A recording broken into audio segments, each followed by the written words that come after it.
Hello student, मैं राजकुमार सैनी आप सभी छात्रों का राजस्थान पब्लिक स्कूल मंडावा के द्वारा संचालित बोर्ड कक्षाओं के लिए महत्वपूर्ण प्रश्नों की इस श्रृंखला में हार्दिक स्वागत करता हूं। प्यारे बच्चों, मैंने कल आपको प्रश्नावली संख्या जो 12 की उससे संबंधित 12.2 तक के जिन प्रश्नों में आपको समस्याएं थी या जो महत्वपूर्ण क्वेश्चन थे उनकी मैंने आपको स्टडी करवाई थी। अगर आपने वो कल वाला वीडियो नहीं देखा है तो पहले आप उस वीडियो को देखिए और उस वीडियो का जो लिंक है वो आपको भी डिस्क्रिप्शन में मिल जाएगा, तो वहाँ से आप जाकर के उसको पहले देख सकते हैं। उसके बाद देखिए हम बात करते हैं अब जो 12 प्रश्नावली है उसके महत्वपूर्ण प्रश्नों की श्रृंखला है, उसमें पार्ट 2 की बात करते हैं। इस वीडियो में हम क्या करेंगे, एक तो जो महत्वपूर्ण प्रमेय आपके आगे और बची है उनकी बात करेंगे, फिर कुछ ऐसे एग्जाम्पल जिनमें आपको समस्या है वो आपको बताए जाएंगे। इसके अलावा कुछ ऐसे प्रश्नावली के प्रश्न जो आपकी 12.3 और 4 से संबंधित है उनकी भी हम बात करने वाले हैं। तो अब देखिए, शुरुआत से हम सभी की सुनने की जो बात है वो बारी बारी से शुरू कर रहे हैं। तो देखो, सबसे पहले हम बात करते हैं किसकी, प्रमेय आपको बताता हूँ मैं। प्रमेय 12.8, 9 और 10। ये देखो, पहले आप 3 प्रमेय देख लीजिए, प्रमेय 12.8, 9 और 10। तो देखो, जो 12.8 प्रमेय है वो मैंने आपको कल वाले वीडियो में करवा दी है, तो आप उसको वहाँ पर जाकर उस वीडियो में देख सकते हैं। अब देखो, मैं आपको जो प्रमेय 12.9 और 12.10 प्रमेय है वो देख लो आप। तो देखिए 12.8 और देखो 9 में क्या रहा है। तो एक तो जो प्रमेय आपकी है 12.8 प्रमेय, उसमें लिखा हुआ है कि चक्रीय चतुर्भुज के सम्मुख कोण हमेशा क्या होते हैं, संपूरक होते हैं। यानी प्रमेय हम बात करें किसकी, 12.8 की, या फिर आप ये मान लो कि चक्रीय चतुर्भुज के सम्मुख कोण संपूरक होते हैं, या तो आप ये यूं मान लो संपूरक होते हैं, या उनका योग 180 डिग्री होता है। आज हम सिद्ध करेंगे कि जो चक्रीय चतुर्भुज होता है उसके सम्मुख कोण संपूरक होते हैं या उनका योग कितना होता है, 180 डिग्री होता है। तो देखिए, सबसे पहले आपको इस बात का पता होना चाहिए चक्रीय चतुर्भुज होता क्या है। जैसे मान लो मेरे पास कोई सर्किल आ रहा है, इस पर आपको देखो 4 पॉइंट लेने कहीं पर भी अपने हिसाब से। जैसे मान लो आपने 4 पॉइंट लिए इस तरह से। अब देखो, इनको जो आप मिलाओगे इस तरह से इन चारों पॉइंटों को, और इनसे मिलकर के जो आपका ये चतुर्भुज बनेगा ABCD, वो क्या कहलाएगा, एक चक्रीय चतुर्भुज। यानी आपको इसकी सरकमफ्रेंस पर 4 पॉइंट लेने हैं ABCD, और इनको जब आप ज्वाइन करोगे, मिलाओगे, तो इनसे जो आपका क्वाड्रिलेटरल बनेगा, जो चतुर्भुज बनेगा, वो क्या कहलाएगा, आपका चक्रीय चतुर्भुज कहलाएगा। ठीक है ना। तो ये हमारे पास क्या है, एक चक्रीय चतुर्भुज है। इसका मान लो यहाँ पर सेंटर क्या रहा है, इसका मान लो O आ रहा है। तो देखिए दिया गया, तो आपको बस इसमें इतना लिखना पहले तो, यानी ABCD एक चक्रीय चतुर्भुज है। ठीक है ना। और अब इसमें आपको सिद्ध क्या करना है, सिद्ध करना है कि जो इसके सम्मुख कोण है, यानी कोण A प्लस कोण C है, उनका जोड़ भी 180 आएगा, और जो कोण आपका B प्लस कोण D है उनका योग भी क्या आएगा, 180। ये आपको दिखाना है, कोण A प्लस कोण C का योग भी 180 आएगा और कोण B प्लस कोण D का योग भी क्या आएगा, 180 आएगा। तो देखिए, इसके लिए पहले आपको क्या करना पड़ेगा, एक छोटी सी देखो आप इसमें रचना कर लो, और रचना करने के लिए आप ऐसा करेंगे, यानी इसके कोई भी 2 सम्मुख पॉइंट है उनको आप सेंटर से मिला दो ऐसे। इसी तरह देखो, मैंने इसको भी इससे मिला दिया है। मैंने इसके मतलब 2 पॉइंट है उनको क्या कर दिया है, सेंटर से मिला दिया है। ठीक है ना। तो ये आपने पहले ऐसा कर दिया है। तो रचना में आपको लिखना है कंस्ट्रक्शन में, यानी join A and C to O, यानी A तथा C को O से मिलाया।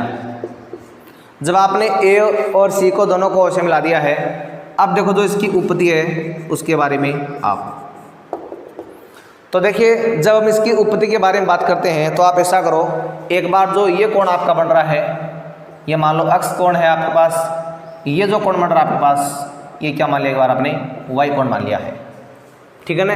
एक कोण मेरे पास क्या है अक्ष, एक कोण मेरे पास क्या है वाई। अब एक बात देखो, आपको आगे पढ़ने से पहले मैं एक बात यहाँ पर स्पष्ट कर देता हूँ।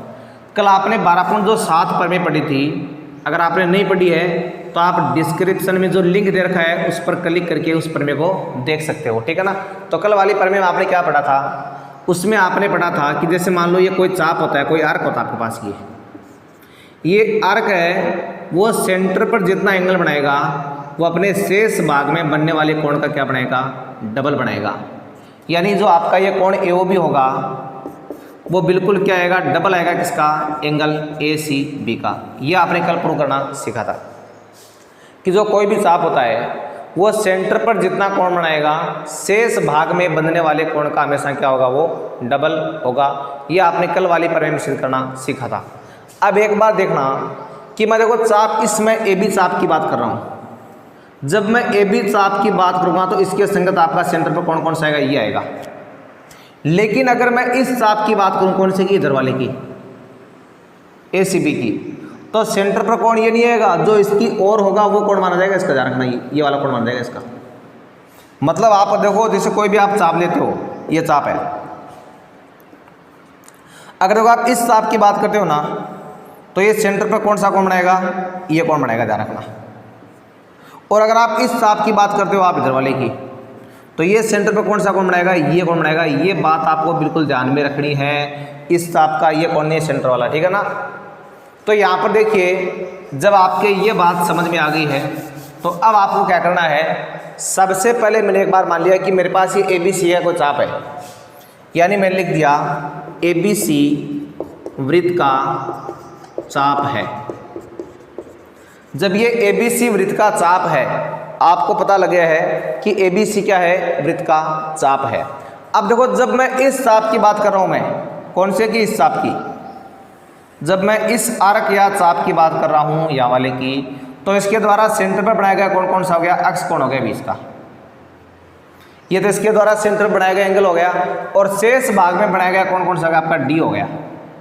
तो इस बात का मतलब ये हो जाएगा मेरे पास है एंगल अक्ष प्लस एंगल D बराबर, सॉरी मेरे पास क्या आ गया है, जो एंगल अक्ष है वो किसका डबल आ गया है, वो डबल आ गया किसका, एंगल D का आ गया है, दो एंगल D।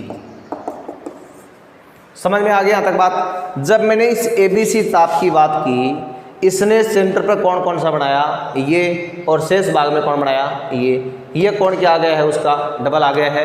तो मैंने लिख दिया कोण x बराबर क्या रहा है, डबल कोण D आपको प्राप्त हो रहा है। अब देखो दूसरा, इस बार देखो मैं इस चाप की बात कर रहा हूँ, इधर वाले की, इस बार मैं इधर वाले इस चाप की बात कर रहा हूँ। मैंने बोल दिया जब मैं इस चाप की बात करूँगा तो देखो इस चाप की तरफ कौन सा कोण बन रहा है, ये कोण बन रहा है वाई, ये तो हो गया इसके द्वारा सेंटर पर बनाया गया कोण, और शेष भाग का कोण इसका हो जाएगा कौन सा, ये B वाला कोण हो जाएगा। तो आपने लिख दिया यानी ADC वृत्त का चाप हो, यानी ADC is a arc of a circle, then जो आपका एंगल Y है वो किसका डबल आएगा, एंगल B का डबल आएगा। ये मैंने मान लिया समीकरण नंबर 2। जो कोण आपका अक्ष है वो तो कोण D का डबल है, और जो कोण Y है वो आपका कोण B का डबल है। अब देखो दूसरी बात, आप जानते हैं कि केंद्र पर या किसी बिंदु पर जो चारों ओर अंतरित कोण होते हैं उन सभी का जोड़ कितना होता है, 360 डिग्री होता है। तो आप जानते हैं यानी किसी बिंदु पर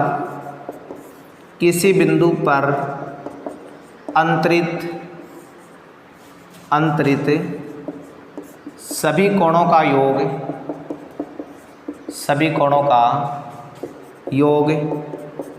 360 डिग्री होता है। इस बात का मतलब ये हुआ कि कोण x प्लस कोण y बराबर आ गया 360 डिग्री। अब देखिए कोण x की जगह मैंने लिख दिया है, दो कोण D लिख दिया है क्योंकि आपको यहाँ से पता ही रहा, और y की जगह में लिख दिया है दो कोणे B बराबर आ रहा है 360 डिग्री। यहाँ दो कॉमन ले लेंगे बाहर आप, तो कोण D प्लस कोण B बराबर आ रहा है 360।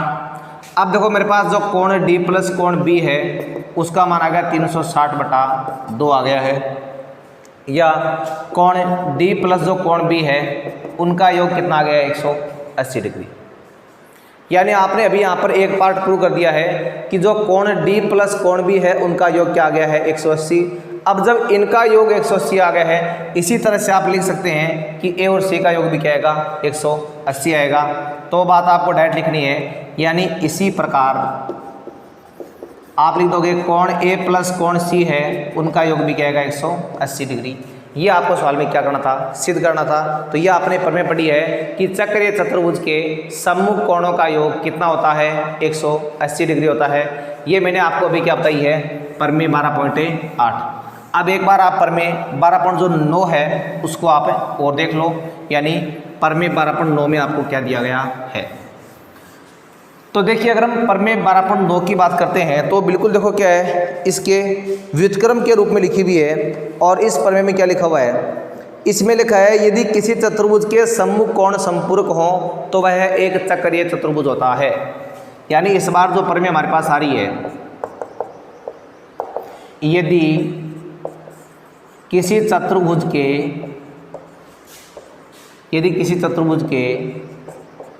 सम्मुख कोण संपूरक हो तो वह क्या होता है, तो वह चक्रीय चतुर्भुज होता है। इस बार आप उसी प्रमेय का क्या पढ़ रहे हो, विलोम पढ़ रहे हो। अभी तो आपने सीखा था कि चक्रीय चतुर्भुज के सम्मुख कोणों का जोड़ 180 डिग्री होता है। अब आप उल्टा सिद्ध कर रहे हो, यानी अगर आपके पास किसी चतुर्भुज के सम्मुख कोण क्या हो, संपूरक हो, संपूरक का मतलब उनका योग 180 डिग्री हो, तो वह चतुर्भुज क्या होता है, आपका चक्रीय होता है। अब जैसे मान लो मेरे पास क्या है, इस बार आपको इसको चक्रीय दिखाना है भी, ठीक है ना। तो मैंने क्या कर लिया है, इस बार मैंने एक ऐसा चतुर्भुज बना दिया है जो फिलहाल मान लो क्या है, चक्रीय नहीं है, ठीक है ना। ये मेरे पास क्या है, एक ऐसा चतुर्भुज है जो चक्रीय नहीं है। ये आपने इसको कुछ इस तरह से बना दिया है। ये मेरे पास क्या है, कोई चतुर्भुज है, ठीक है ना, जो आपका फिलहाल चक्रीय नहीं है, ठीक है ना। अब देखो जब ये चक्रीय नहीं है तो इस बात का मतलब ये हुआ कि ये लाइन आपकी कुछ इस तरह से रेटिंग होकर के ऐसे यहाँ पर बिल्कुल परिधि के ऊपर रेटिंग नहीं है, परिधि के ऊपर आपको प्राप्त हो रही है। ये मान लो इस बार मेरे पास क्या है, ABCD कोई चतुर्भुज है जो चक्रीय नहीं है, और आपको इसको सिद्ध क्या करना है, ये चक्रीय आपको सिद्ध करके दिखाना है। तो देखो दिया गया, मैं पहले आपको बस केवल इतना लिखना है कि ABCD कोई चतुर्भुज है, वो बात तो लिख दोगे आप। अब मुख्य बात क्या रहेगी कि कोण ए प्लस कोण सी दोनों का योग आ रहा है 180, और कोण बी प्लस कोण डी है दोनों का योग कितना आ रहा है 180 डिग्री। यानी जो ऑपोजिट एंगल है उनका सम आपको क्या दे रखा है, 180 दे रखा है, यानी उनका योग आपको 180 डिग्री दे रखा है। अब इसको सिद्ध क्या करना, आपको सिद्ध ये करना है कि ABCD क्या आएगा, आपका चक्रीय आएगा। तो आपको लिखना पड़ेगा ABCD चक्रीय चतुर्भुज है। ये इसमें आपको क्या करना है, सिद्ध करना है। तो देखिए पहले इस सवाल में आप ऐसे रचना कर सकते हैं, और देखो रचना करने के लिए आपको क्या करना है, रचना करने के लिए मैंने क्या कर लिया, मैंने जो पॉइंट आपका ये बी, यहाँ पर देखो आप कोई पॉइंट देखो, इसको आप ई मान दो, ठीक है ना। यहाँ पर मान लो मेरे पास क्या ई पॉइंट आई, इसको काट रहा है यहाँ पर। अब देखो मैं क्या करूँगा, इस बी पॉइंट को आना पहले इस ई से मिला दूंगा ऐसे। मैं पहले क्या करूँगा, इस बी पॉइंट को ई से मिला करके इसको रचना कर दूंगा, ठीक है ना। तो मैंने यहाँ पर क्या लिख दिया है, रचना में जॉइन ई टू बी, ये आप लिख दो कि ई को बी से मिलाया, ए को बी से मिलाया। यह आपने इसकी रचना कर दी है। अब देखिए इसके उपपत्ति के बारे में।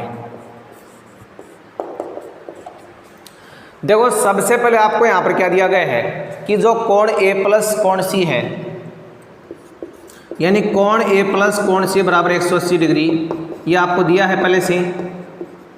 तो इसको आप एक बार समीकरण नंबर 1 यहाँ पर मान सकते हो। यानी कोण ए प्लस कोण सी बराबर 180 डिग्री ये आपको दिया गया है, तो इसको आपने मान लिया समीकरण नंबर 1। अब देखो दूसरी बात, अब आपको जो ए बी ई डी है वो एक चक्रीय नजर आ रहा है बिल्कुल, क्योंकि point A, point B, point E और पॉइंट डी ये चारों तरह कहाँ पर आ रहे हैं, सर्किल पर आ रहे हैं, ठीक है ना। तो आपको लिखना है चूंकि ए बी ई डी एक चक्रीय चतुर्भुज है, एक चक्रीय चतुर्भुज है। जब ये चक्रीय चतुर्भुज है तो आप जानते हैं कि इनके सम्मुख कोणों का योग भी कितना आएगा, आपका 180 डिग्री आएगा। मतलब इस कोण का और इस कोण का दोनों का योग कितना आएगा, 180 डिग्री आएगा। तो लिखा आपने, इसलिए कोण ए प्लस कोण जो बी ई डी है बराबर कितना आ रहा है, 180 डिग्री। जो अभी पीछे वाली प्रमेय पढ़ी थी आपने चक्रीय चतुर्भुज के हिसाब से, उसके हिसाब से आपने इन दोनों सम्मुख कोणों का योग कितना लिख दिया है, 180 डिग्री आपने लिख दिया है। और इसको मैंने एक बार क्या मान लिया है, समीकरण नंबर 2 मान लिया है। अब देखिए समीकरण 1 व देखो दोनों को देखना आपको। देखो दोनों का बिल्कुल दायां पक्ष क्या रहा है, समान आ रहा है, तो इनका बायां पक्ष भी क्या हो गया है, समान हो गया है। तो आप लिखोगे समीकरण 1 व समीकरण 2 से। तो यहाँ देखो मेरे पास कोण ए प्लस जो कोण सी है इनका योग आ रहा है कोण ए प्लस कोण बी ई डी आ रहा है। तो यहाँ देखो आप ए से ए को कट कर लो और कोण सी बराबर आ गया किसके, कोण बी ई डी के। यानी आपने यहाँ पर प्रमाणित कर दिया है कि जो कोण सी है वो बिल्कुल बी ई डी के बराबर है।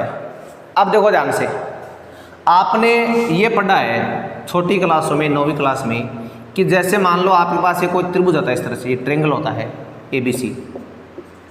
इसका जो यहाँ पर ये बहिष कोण बनता है ये हमेशा इन दोनों के अंतराभिमुख कोणीय योग के क्या था, बिल्कुल बराबर आता है ना। और यानी इन दोनों कोणों का जो योग होता है वो हमेशा इस कोण के बिल्कुल क्या आता है, बराबर आता है। अब देखिए आप यहाँ पर आपने ये सिद्ध कर दिया है कि बी डी का मान वो सी के बराबर आ रहा है। मतलब ये जो कोण आपका है, ये वाला, ये कोण देखो आपका सी के बराबर आ रहा है बिल्कुल। ये कोण देखो सी के बराबर आने का मतलब ये हुआ कि ये जो बाहर ये क्या है, बी डी इस त्रिभुज का बहिष कोण है, और बहिष कोण है तो इस कोण का मान क्या आएगा, इस कोण के और इस कोण के दोनों के योग के बराबर आएगा ना। पहले एक बार आप लिख दो आप, यानी चूंकि कोण बी ई डी त्रिभुज बी सी ई का बहिष कोण है, यानी angle B E D is exterior angle of triangle B E C. जब ये इसका एक्सटीरियर एंगल है तो आप जानते हैं कि इस बी ई डी का जो योग होता है आपका वो किसके बराबर आता है, कोण ई बी सी और प्लस में कोण सी, इन दोनों के योग क्या आता है, बिल्कुल बराबर आता है।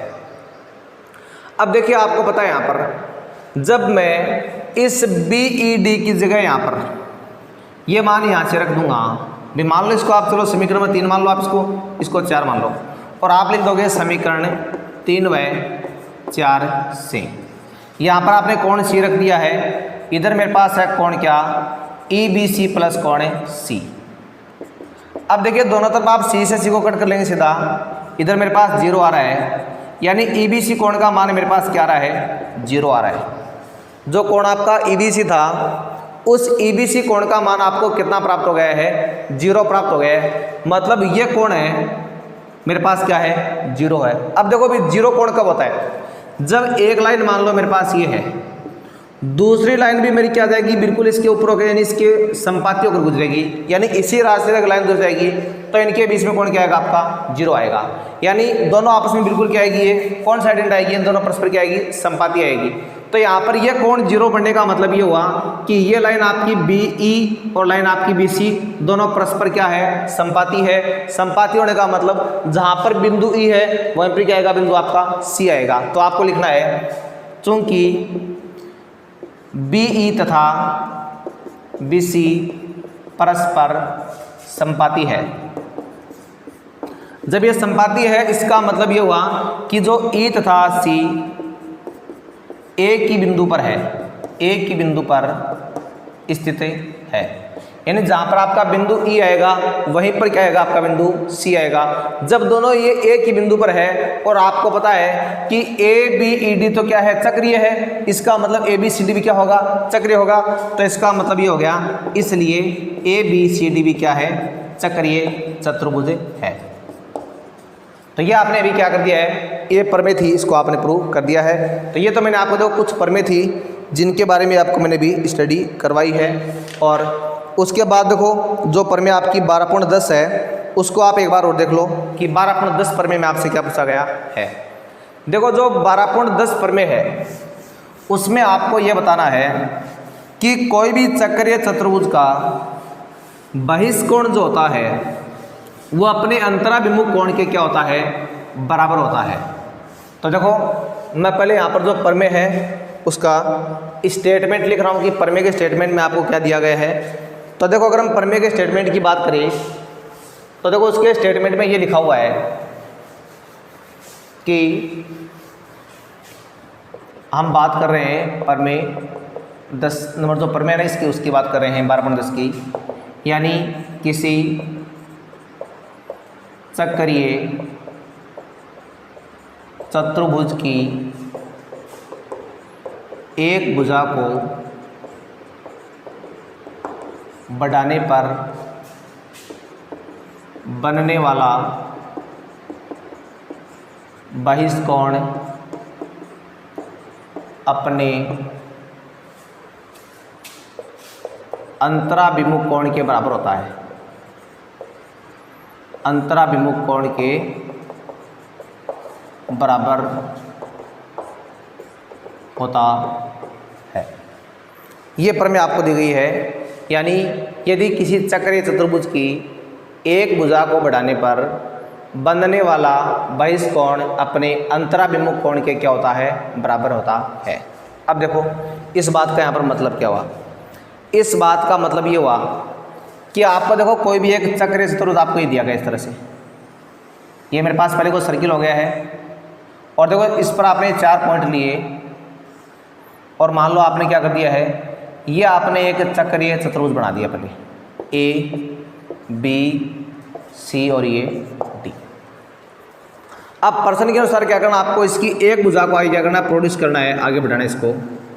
मान लो आपने इस AB भुजा को आपने बिंदु E तक बढ़ा दिया। अब जो यहाँ पर बहिष्कोण बनेगा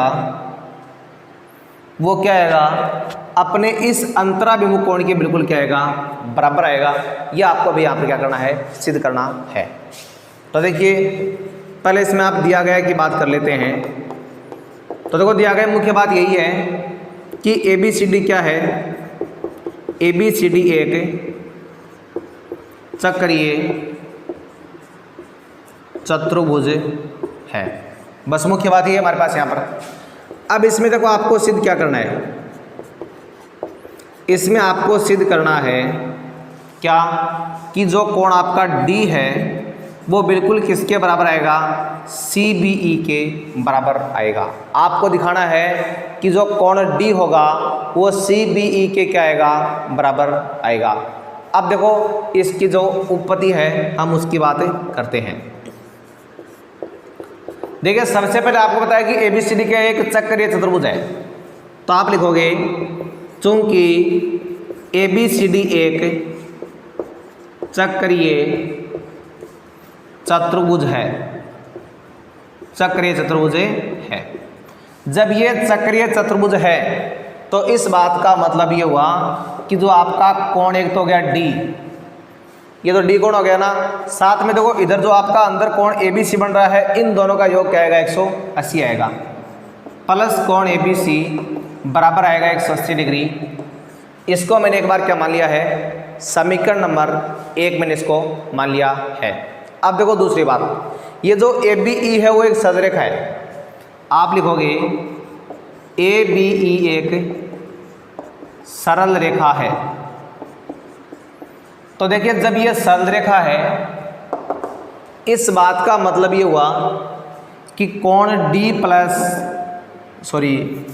कोण आपका एक तो होगा ABC, एक आपका हो गया CBE, यानी कोण ABC प्लस कोण CBE, इनका योग आएगा 180 डिग्री। ये बात आपने रैखिक युग्म से लिख दी है और इसको मैंने समीकरण नंबर 2 मान लिया है। अब देख लो समीकरण नंबर 1 और समीकरण नंबर 2, तो देखो दोनों का दायां पक्ष बिल्कुल क्या आ रहा है, समान आ रहा है। तो आपको लिखना है समीकरण 1 तथा समीकरण 2 से, तो इनका बायां पक्ष बिल्कुल क्या हो गया, समान हो गया है, यानी कोण D प्लस कोण ABC बराबर आ गया है कोण ABC प्लस कोण CBE के। देखो बराबर के दोनों तरफ समान संख्या समान चिन्ह आपके हमेशा कट जाते हैं, तो कोण D का मान आ रहा है मेरे पास किसके बराबर, CBE के बराबर, और इसमें आपको ये सिद्ध करना था। तो ये तो बच्चों मैंने आपको जो प्रमेय है महत्वपूर्ण वो बताई है। अब देखो इन 12.4 तक से संबंधित कुछ क्वेश्चन और जो एग्जाम्पल है जिनमें आपको प्रॉब्लम है, मैं देखो वो आपको अभी बता रहा हूँ। तो देखिए अगर हम उन प्रश्नों की बात करें तो उनमें आप देखिए, इसी श्रृंखला में आपने सबसे पहले मेरे से पूछा है प्रश्न वाला जो आपकी 12.3 है उसमें 10 का और आपको मैं 4 का सवाल बताऊं। सबसे पहले आप देखिए 12.3 में 10 का और 4 का सवाल। तो देखिए 12.3 में 10 के और देखो 4 के सवाल में क्या आ रहा है, हम पहले उनकी बातें कर लेते हैं। तो देखो 4 के सवाल में तो ये आ रहा है हमारे पास क्या,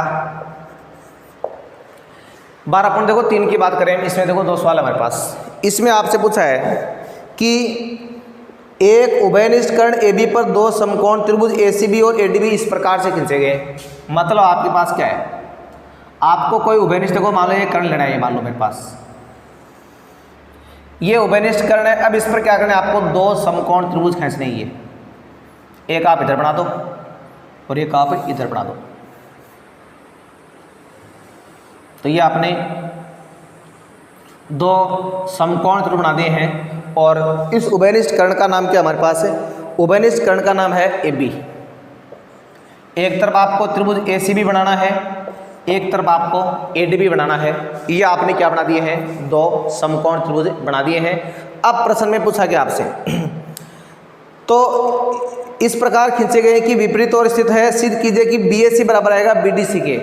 अब जो कोण आपका BAC है ना, ये बिल्कुल किसके बराबर आएगा, BDC के क्या आएगा, बराबर आएगा। और BDC कौन सा आपका, ये बढ़ेगा BAC है, वो आपको इस BDC के क्या दिखाना है, बिल्कुल बराबर दिखाना है।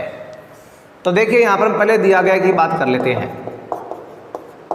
दिया गया बस मुख्य बात यही है कि कोण D बराबर कोण C बराबर 90 डिग्री। बाकी बातें आपको लिख देना कि ये चतुर्भुज है, ये 2 त्रिभुज है, वो बात सारी ठीक है ना।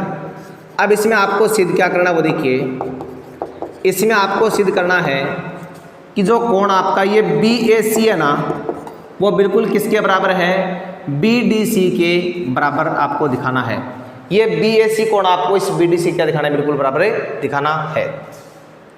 तो देखिए इसकी उपपत्ति आप है। अब देखो अगर हम इसकी उपपत्ति की बात करें तो आप जानते हैं कि मैं यहाँ पर चतुर्भुज देखो ABCD की बात कर रहा हूँ, सॉरी ACBD की। मेरे पास एक चतुर्भुज क्या रहा है, ACBD आ रहा है, और उसमें आपको पता है कि कोण C प्लस कोण D दोनों का जोड़ क्या दे रखा आपको 180 डिग्री, ये आपको दिया है। आप जानते हैं कि कोई भी चतुर्भुज के अगर 2 सम्मुख कोणों का योग 180 डिग्री आ जाता है तो जो बाकी दोनों बचेंगे उनके सम्मुख कोणों का योग भी क्या आएगा, आपका 180 डिग्री आएगा। तो आप लिखोगे इसी प्रकार आप लिख सकते हैं कि जो आपका कोण A प्लस कोण B है उनका जोड़ भी क्या आएगा, 180 डिग्री आएगा। तो देखो जब सम्मुख कोणों का योग हमारे पास क्या आ रहा है, इनका योग 180 डिग्री आ रहा है, इसका मतलब ये हुआ कि इसलिए चतुर्भुज ACBD एक चक्रीय चतुर्भुज होगा। इसका मतलब आप क्या कर सकते हो, इस ACBD को आप एक चक्रीय चतुर्भुज मान सकते हो, क्योंकि आपके पास सम्मुख कोणों का योग कितना आ रहा है, 180 डिग्री। तो आप लिखोगे इसलिए बिंदु A C B तथा D से गुजरने वाला वृत्त खींचा आपने। जब आपने वृत्त खींचा तो आप इस वृत्त को इस तरह से खींच सकते हो, क्योंकि जब ये चक्रीय है ना, तो चक्रीय होने का मतलब ये हो गया है कि ये चारों के चारों बिंदु क्या होंगे, आपके एक ही वर्त पर स्थित होंगे। तो इसलिए आपके चारों बिंदु क्या हो गए हैं, एक ही वर्त पर स्थित हो गए हैं। तो इस बात का मतलब ये हुआ, इसलिए जो आपका कोण ये BAC है वो BDC के बिल्कुल क्या आएगा, बराबर आएगा। इसलिए आपका कोण BAC बराबर आएगा कोण BDC के। ये दोनों हो गए आपके एक ही वृत्तखंड के कोण। इसमें आपको ये सिद्ध करना था, ठीक है ना। ये था आपका सवाल नंबर 4, जो आपने मेरे से 12.3 प्रश्नावली थी उससे संबंधित पूछा था। इसी तरह बाद में आपने इसमें क्या पूछा है मेरे से, जो प्रश्न संख्या 10 है वो भी आपने पूछा है। तो देखिए पहले 12.3 से संबंधित जो प्रश्न संख्या 10 है उसको आप और देख लो।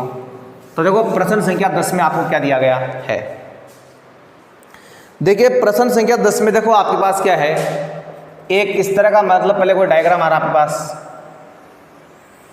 और उस डायग्राम में क्या हमारे पास, इसमें देखो आपको एक तो लेना है इसका पहले व्यास कोई भी, जैसे मान लो मेरे पास ये AOB क्या है, व्यास है। और उसके बाद में क्या करना आपको, इस पर 3 बिंदु मानने हैं C, D और E। एक बिंदु आप यहाँ पर C मान लो, एक यहाँ पर आप D मान लो, और एक आप यहाँ पर E मान लो। इन सबको देखो आप जब मिलाओगे ऐसे इस तरह से, तो देखो कुछ इस तरह का डायग्राम देखो आपको प्राप्त होने वाला है। इसी तरह आप इसको भी इससे आप मिलाओगे और इससे मिलाओगे, तो ये देखो आपको इस तरह से एक डायग्राम वो प्राप्त होने वाला है।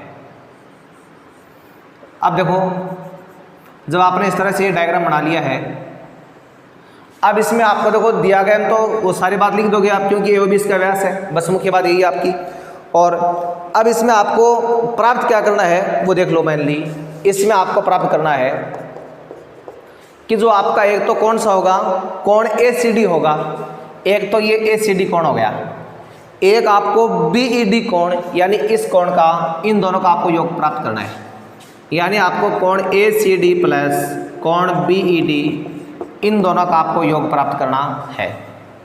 तो देखिए इससे पहले आप थोड़ी सी रचना कर लोगे, और रचना करने के लिए आप क्या करेंगे, इस E पॉइंट को पहले आप इस A से मिला दो एक बार। मैंने E पॉइंट को क्या कर दिया है, मैंने एक बार A से मिला दिया है।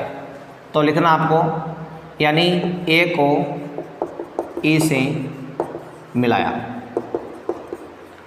अब देखिए इसमें आप सबसे पहले आपको पता है कि यहाँ पर देखो A point, E point, D और C, ये चारों के चारों पॉइंट आपके कहाँ पर आ रहे हैं, एक सर्किल पर आ रहे हैं, यानी सर्किल की सरकमफ्रेंस पर आ रहे हैं। जब ये सर्किल की सरकमफ्रेंस पर आ रहे हैं, इसका मतलब AEDC क्या है, एक चक्रीय चतुर्भुज है। तो आप लिखोगे चूंकि AEDC एक चक्रीय चतुर्भुज है। जब ये चक्रीय चतुर्भुज है, इस बात का मतलब ये हुआ कि इसके समूह कोणों का जोड़ कितना आएगा, 180 डिग्री। हमें कौन सा कोण लेना है, हमें एक तो ये ACD, क्योंकि उत्तर में आपको लेके आना है, एक आपको ये कोण लेना है इतने वाला, यानी इसलिए कोण ACD प्लस कोण, दूसरा आपने क्या ले लिया, कोण AED, इन दोनों का जोड़ क्या रहा है मेरे पास, 180 डिग्री।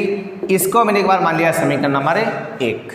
अब देखो दूसरा, अब देखो मैं त्रिभुज इस AEB की बात कर रहा हूँ, यानी आप लिखोगे त्रिभुज AEB में।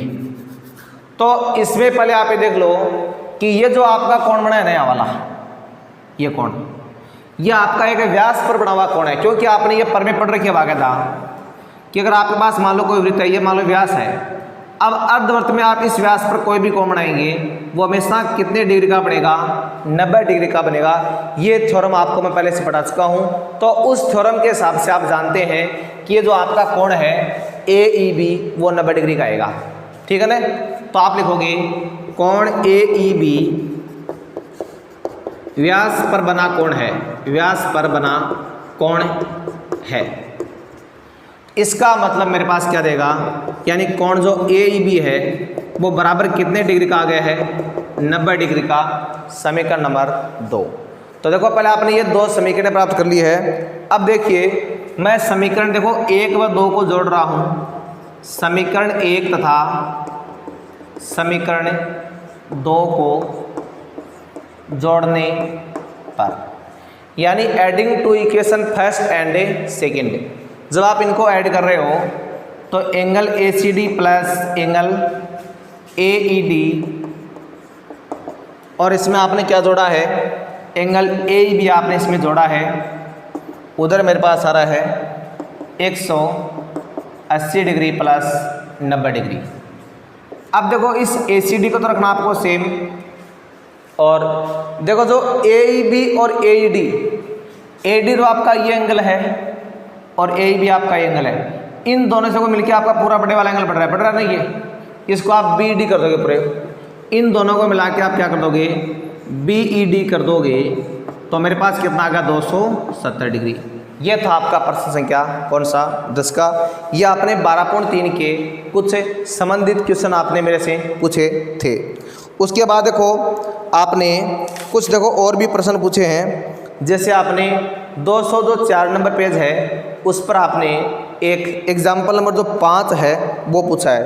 तो देखो सबसे पहले आप 204 नंबर पेज पर एग्जाम्पल नंबर 5, तो देखिए एग्जाम्पल नंबर अगर देखो हम 5 की बात करते हैं तो उस 5 नंबर एग्जाम्पल को आपको देखना है। उसमें देखो क्या लिखा हुआ है एग्जाम्पल नंबर 5 में, मैं देखो पहले प्रश्न नोट कर रहा हूँ कि सिद्ध कीजिए कि दीर्घवृत्तखंड का एक कोण न्यून कोण होता है। जो आप दीर्घवृत्तखंड की बात करते हो, दीर्घवृत्तखंड का एक कोण न्यून कोण होता है, यानी जो दीर्घवृत्तखंड में कोण बनेगा वो क्या होगा, न्यून कोण होता है। दीर्घवृत्तखंड का कोण क्या होता है, न्यून कोण होता है। अब देखो इस सवाल को आपको हल कैसे करना है। सबसे पहले आपके दिमाग में ये बात अच्छी तरह जानी चाहिए कि दीर्घवृत्तखंड कौन सा होता है और लघु वृत्तखंड कौन सा होता है। मैं एक बार दोबारा समझा दूं आपको। जैसे मान लो आपके पास कोई सर्किल होता है और मान लो यहाँ पर कोई भी आपके पास मान लो चाप है।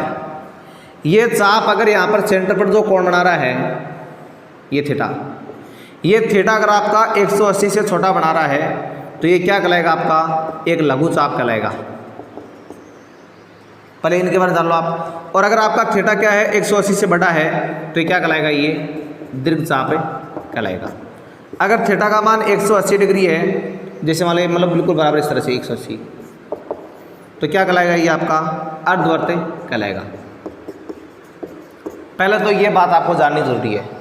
अब देखो दूसरी बात और आगे, इसी तरह आपको देखो ध्यान रखना है कि जैसे मान लो मेरे पास एक सर्किल है, या मान लो सेंटर है, ये मान लो आपके पास कोई जीवा है, ये मान लो AB जीवा है। अब AB जीवा क्या कर रही है, जो सेंटर पर कोण बना रही है यहाँ पर थीटा, वो थीटा अगर आपका 180 से छोटा आता है तो इधर वाला ये कोण आपका क्या कहलाएगा, लघु वृत्तखंड कहलाएगा, लघु वृत्तखंड। और जो इधर बचेगा आपका ये पूरे वाला कंप्लीटली है वो क्या कहलाएगा, अगर आप थीटा क्या आता है 180 से बड़ा आता है तो क्या कहलाएगा आपका, वो दीर्घवृत्तखंड। तो दीर्घवृत्तखंड कौन सा होगा आपका, ये रहेगा, ठीक है ना। यानी लघु वृत्तखंड में क्या होगा, जो जीवा है वो बिल्कुल आपकी एक साइड में आएगी इधर, और दीर्घवृत्तखंड में क्या होगा, जो जीवा है उस सेंटर को क्रॉस करके आपको प्राप्त होगी। तो ये पहले आपको इस तरह से जान लेना जरूरी था। अब यहाँ पर क्या पूछा है कि दीर्घवृत्तखंड का एक कोण क्या होता है, न्यून कोण होता है।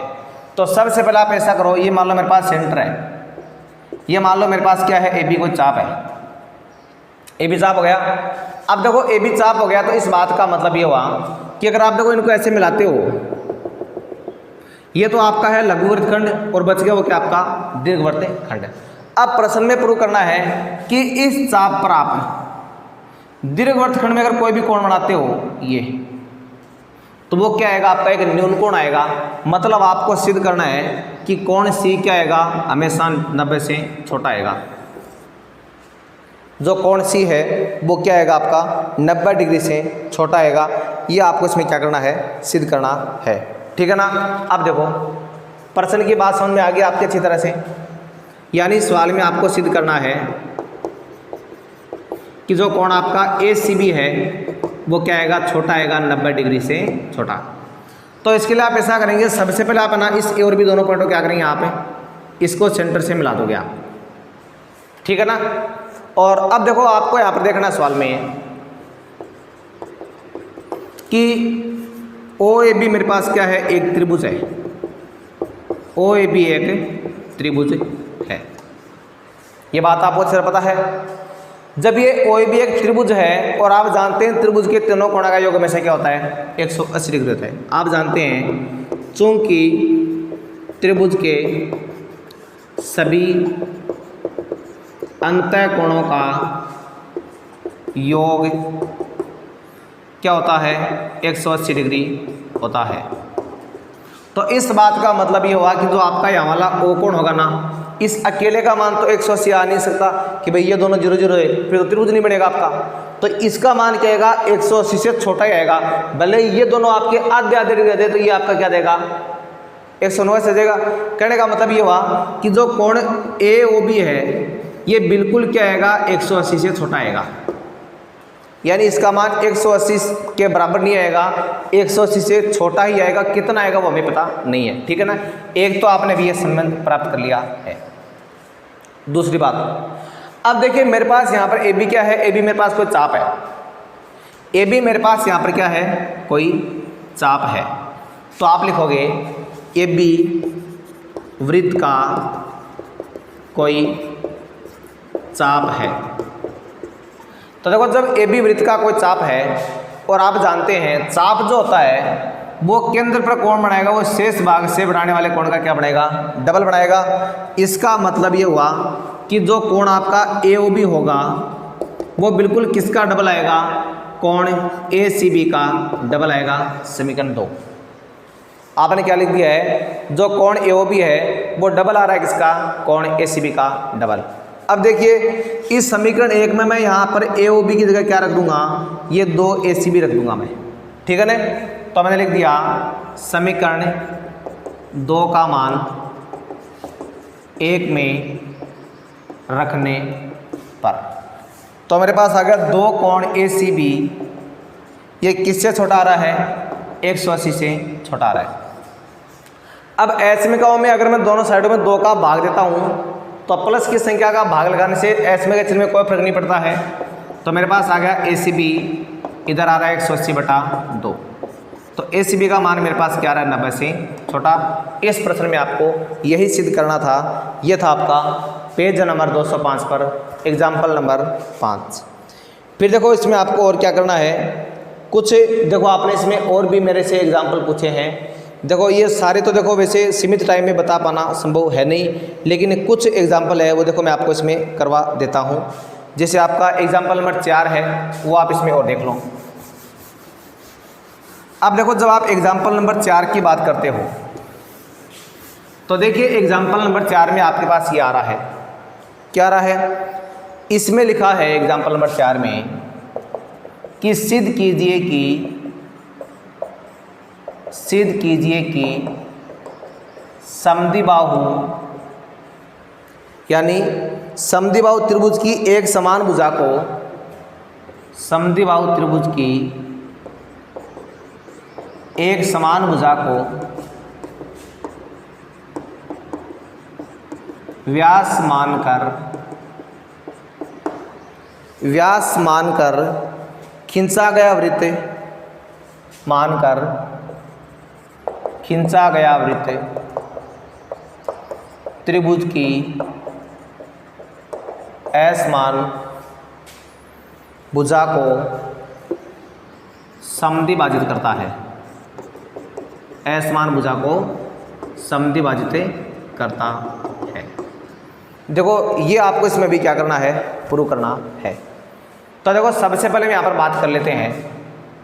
जैसे मान लो मेरे पास अभी क्या रहा है, ये एक मेरे पास क्या है, कोई समद्विबाहु त्रिभुज है। चलो इसको आप यूँ मान लो इस तरह से,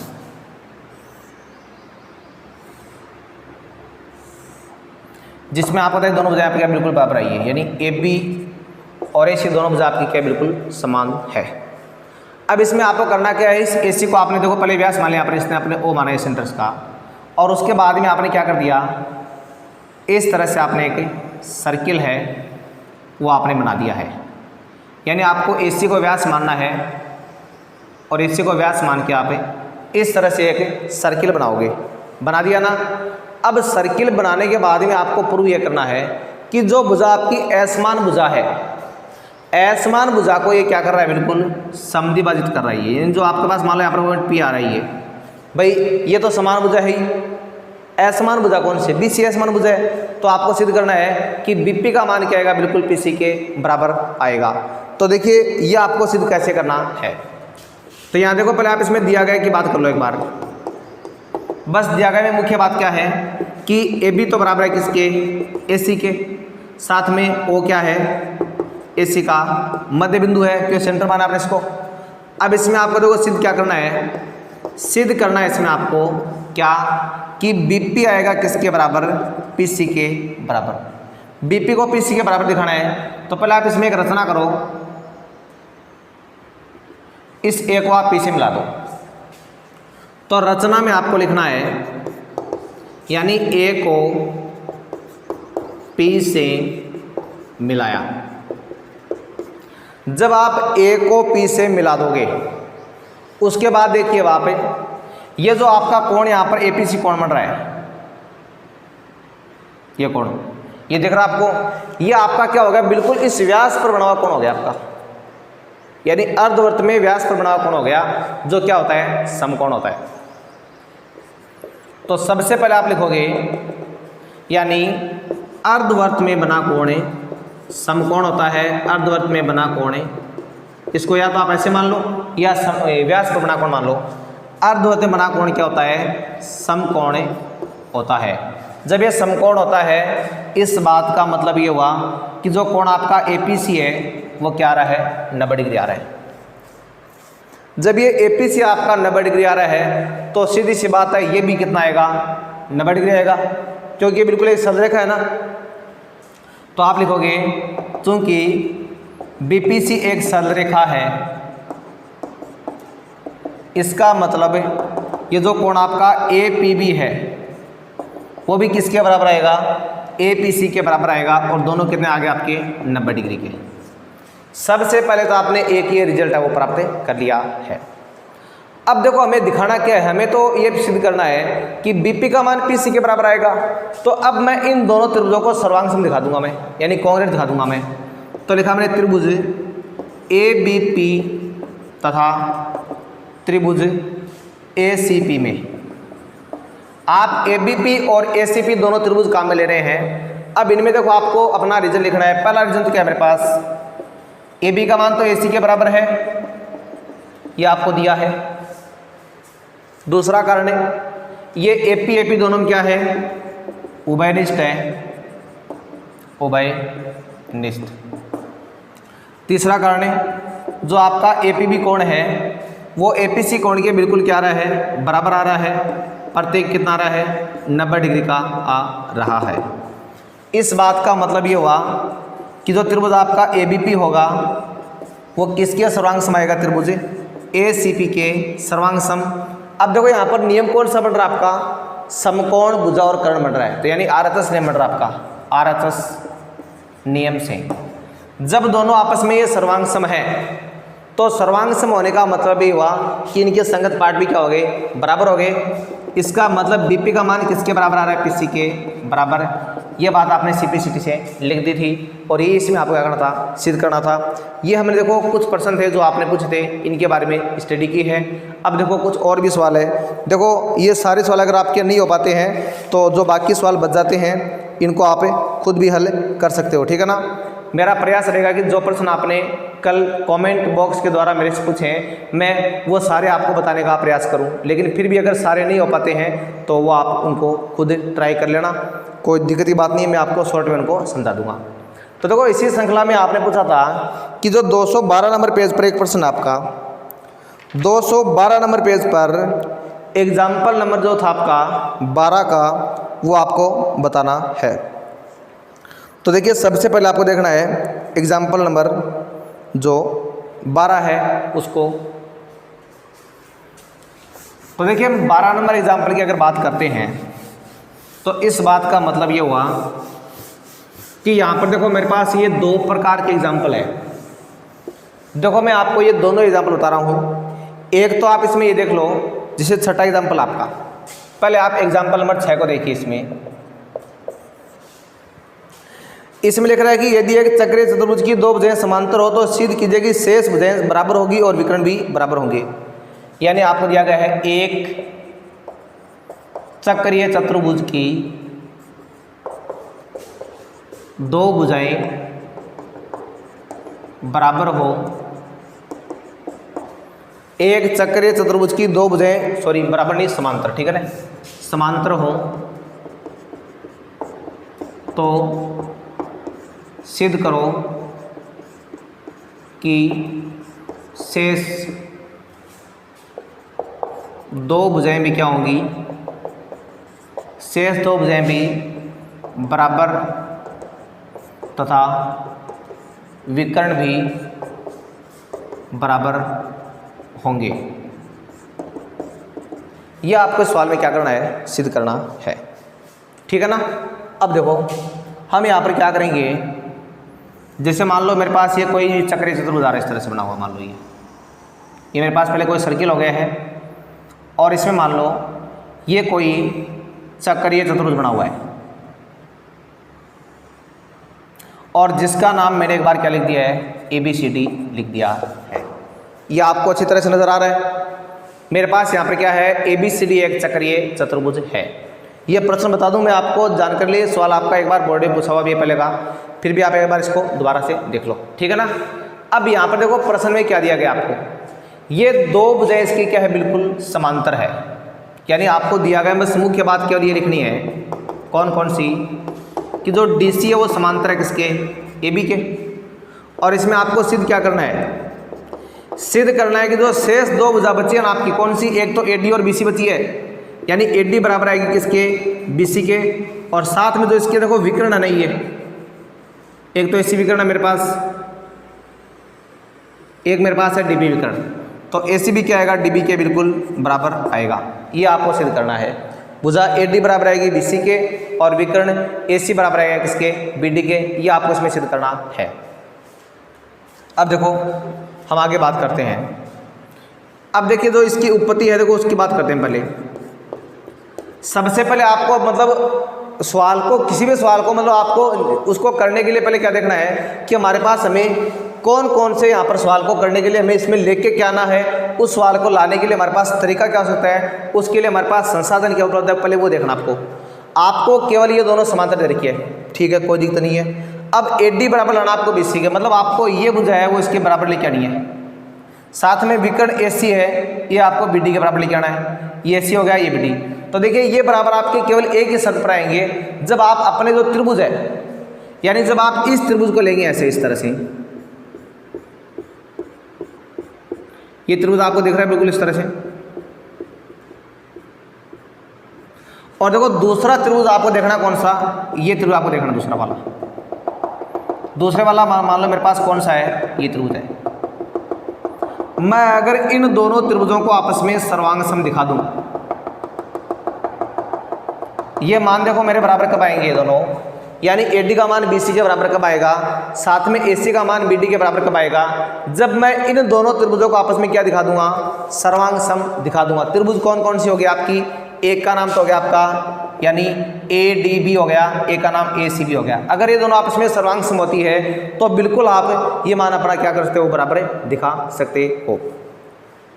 तो देखिए अब इनको सर्वांग सम दिखाने के लिए आपको 3 रीजन चाहिए। देखो अगर हम 3 रीजन की बात करें, केवल एक रीजन देखो आप पास ही हो जाएगा, AB दोनों क्या है, बिल्कुल उभयनिष्ठ आ जाएगी। अब देखो बाकी 2 रीजन कहाँ से लाओगे आप, एक देखो रीजन आपका ही हो जाएगा कि ये जो आपका D कोण आने वाला, ये वाला, ये बिल्कुल C के बराबर हो जाएगा, क्योंकि दोनों आपके एक ही वर्तखंड के कोण हो गए। 2 रीजन तो है हमारे पास। अब मेरे पास तीसरा रीजन नहीं है। अब तीसरा रीजन प्राप्त करने के लिए मैं क्या करूँगा, तीसरा रीजन प्राप्त करने के लिए आप जो समांतर वाली शर्त है वो काम में लोगे। समांतर वाली शर्त से आप क्या कर लेंगे, इस कोण का मान भी आप इसके बराबर ले आओगे। अब देखो कैसे लिखेंगे उसको देखिए बराबर। सबसे पहले मैं लिख दिया चूंकि ABCD क्या है, चक्रीय चतुर्भुज है। यहाँ पर ABCD मेरे पास क्या रहा है, एक चक्रीय चतुर्भुज आ रहा है। और आप जानते हैं चक्रीय चतुर्भुज में सम्मुख कोणों का जोड़ क्या होता है, आपका 180 डिग्री होता है। इसलिए मेरे पास यहाँ पर कोण B प्लस कोण D दोनों का योग कितना आ गया, 180। यहाँ B का मतलब क्या है, इस पूरे B की बात कर रहा हूं मैं, और D का मतलब इस पूरे D की बात कर रहा हूं मैं, ठीक है ना। अब देखो दूसरी बात आपको पता है कि जो DC है उसका मान AB के बिल्कुल समांतर आपको दिया है। यानी जो आपकी भुजा DC है वो बिल्कुल किसके पैरेलल है, वो AB के पैरेलल है। और देखो आपने ये प्रमेय पढ़ रखी है 9वीं क्लास में कि देखो जब ये दो लाइनें ऐसे पैरेलल होती है इस तरह से, उनको एक रेखा इंटरसेक्ट करती है तो उनके जो सेम साइड में एंगल बनते हैं उनका एड कितना होता है, 180 होता है। चाहे आप इधर वाले इन दोनों को लेंगे तो भी क्या आएगा, 180 ऐड आएगा इनका। तो यहाँ पर देखो इसी तरह से मेरे पास क्या, जब ये दोनों समांतर है, ठीक है ना। अब देखो इनमें क्या हो रहा है, ये रेखा जो AD है वो देखो इन दोनों काट रही है। इन दोनों को काटने का मतलब ये पूरा जो D कोण हो गया आपका ये वाला, और ये कोण आपका जो A हो गया, इन दोनों का जोड़ भी क्या आएगा आपका 180 आएगा। यानी आपने लिख दिया इसलिए कोण D प्लस कोण A बराबर कितना आ रहा है, 180, ठीक है ना। ये लिख दिया आपने। इसको मैंने एक बार क्या मान लिया है, समीकरण। ये आपके हो गए एक ही और के अंतयुग्म हो गए, अंतयुग्म। इसको आपने बार समीकरण नंबर 2 मान लिया है। अब देखिए समीकरण 1 व 2 दोनों में, समीकरण 1 व देखो 2 दोनों में आपका दायां पक्ष बिल्कुल क्या आ रहा है, समान आ रहा है। जब दायां पक्ष बिल्कुल समान आ रहा है, इस बात का मतलब क्या हुआ कि बायां पक्ष भी आपका बिल्कुल क्या आएगा, समान आएगा। तो आपने लिख दिया समीकरण 1 तथा समीकरण 2 से। इसमें देखो जो मेरे पास कोण B प्लस कोण D है वो बराबर आ गया कोण D प्लस कोण A के, इन्हें काट दो आप। और कोण B बराबर आ रहा है किसके, भी कोण A के बराबर। इसको अगर आपने समीकरण नंबर 3 मान लिया है, यहाँ तक कर लिया। अब हम आराम से क्या करेंगे, इजीली इन दोनों ट्रायंगलों को आपस में क्या दिखाएंगे, इनको कॉन्ग्रेट दिखा देंगे। तो मैंने लिख दिया है त्रिभुज ABD तथा त्रिभुज ABC में, आप ABD और ABC दोनों की बात करें, आप ABD और ABC में। अब देखो इन दोनों को सर्वांग सम दिखाने के लिए पहला कारण तो मेरे पास क्या, AB दोनों उभयनिष्ठ आ रहा है। AB बराबर AB दोनों में क्या रहा है, बिल्कुल उभयनिष्ठ आ रहा है। दूसरा कारण देखो मेरे पास इसमें तो आ रहा है कोण नंबर A, यानी जो आपकी लाइनों वाले ट्रायंगल उसमें आपका कोण A हो गया, और जो आपने डॉट बनाए छोटे छोटे उनमें आपका कौन सा हो गया, कोण B हो गया। तो कोण A बराबर आ रहा है कोण B के, यह आपने समीकरण नंबर 3 से लिख दिया है। और तीसरा जो कारण आपका है वो देखो आप यूँ मान लो, जैसे ये मान लो आपके पास कोण नंबर 1 है, ये मान लो कोण नंबर 2 है। तो कोण नंबर 2 बराबर आ रहा है कोण नंबर 1 के, ये आपके हो गए एक ही वृत्तखंड के कोण हो गए, यानी एंगल ऑफ सेम सेगमेंट, एक ही वृत्तखंड के कोण यानी एंगल ऑफ सेम सेगमेंट। इन तीनों बातों से आप ये रिजल्ट निकाल सकते हो। इसका मतलब ये हुआ कि जो त्रिभुज आपका कौन सा ABC, त्रिभुज आपका ABC है, वो देखिए किसके सर्वांग सम आ गया है। ABC जो आपका त्रिभुज है वो आपका BAD क्या आ गया है, सर्वांग सम आ गया है। BAD के सर्वांग सम यानी कॉन्ग्रेट किस नियम से आ गया है, देखो यहाँ पर जो आपका नियम बन रहा है उसमें देखो साइड तो ये काम आ रही है, ट्रायंगल काम आ रहा है, ट्रायंगल काम आ रहा है। तो यहाँ पर आपका AAS रूल काम आ रहा है, AAS रूल। जब दोनों आपस में ये कॉन्ग्रेट हैं तो इनके कोरस्पॉन्डिंग पार्ट भी क्या है, बराबर है। इसका मतलब AD का मान तो किसके बराबर आ गया है, BC के बराबर आ गया है, और साथ में AC का मान किसके बराबर आ गया है, BD के बराबर आ गया है। ये बातें आपने कहाँ से लिख दी है, CPCT से लिख दी है। और इस सवाल में आपको यही क्या करना था, प्रूव करना था। तो डियर स्टूडेंट्स, आज मैंने जितने प्रश्न कवर हो सकते थे उन सभी प्रश्नों को कवर करने का प्रयास किया है। बाकी जो आपके 12.4 में आपने 2 प्रश्न पूछे थे, छठा और 7वां प्रश्न, वो हम कल विविध प्रश्नमाला है उसके साथ में उनकी स्टडी करेंगे। और आज के लिए बस हम इतना ही पढ़ेंगे। तब तक के लिए आपको अगर ये पढ़ाई भी बातें अच्छी लगी है और आप निरंतर इन वीडियो से जुड़े रहना चाहते हैं तो आप चैनल को लाइक और सब्सक्राइब अवश्य करें, ताकि जब भी नया वीडियो अपलोड हो तो उसका नोटिफिकेशन तुरंत प्रभाव से आपके पास पहुंच जाए। तो आज के लिए बस इतना ही, मिलते हैं नेक्स्ट वीडियो में, तब तक के लिए नमस्कार, धन्यवाद।